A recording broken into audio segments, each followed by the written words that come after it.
আমরা আজকে এখানে মানববন্ধন করতেছি।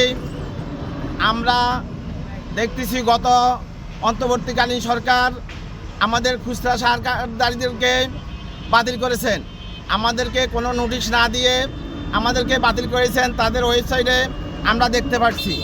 তাই আমরা আজকে 44,000 সারা বাংলাদেশে আমাদের 44,000 রিটেলার আছে।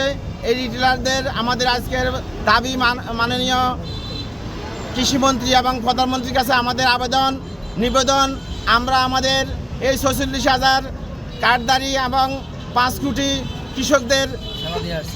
কৃষকদের সেবা দিয়ে আসছি এবং আমাদের 6 কোটি পরিবারের জীবনযাপন জন্য আমরা আজকে মানববন্ধন করছি। যে অন্তর্বর্তীকালীন সরকার গত 13ই নভেম্বর সরকার অনুমোদিত খুচরা সার আইডি কার্ডধারী ব্যবসায়ীদের বাতিল বলে গণ্য করে, কিন্তু আমাদেরকে কোনো ধরনের নোটিশ করেনি।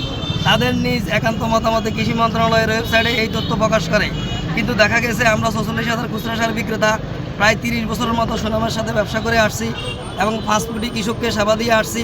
তাই আমরা যদি না থাকি কৃষক মারাত্মকভাবে ক্ষতির সম্মুখীন হবে এবং আমাদের 6 কোটি পরিবারের পরিজন নিয়ে জীবন জীবিকা হুমকির মুখে পড়বে। অত্যন্ত কষ্টের সাথে দুঃখের সাথে বলতে হয় যে কৃষকের সাথে সরাসরি আমরা সার হ্যান্ডওভার করে এই সারগুলা কৃষকের হাতে দিয়ে আমরা উৎপাদন করেছি। আমাদের এই 46,000 পরিবার বিভিন্নভাবে ব্যাংক থেকে লোন নিয়ে, সংস্থা থেকে লোন নিয়ে, এনজিও থেকে লোন নিয়ে কৃষকের মাঝে সরাসরি হস্তান্তর করতেছে।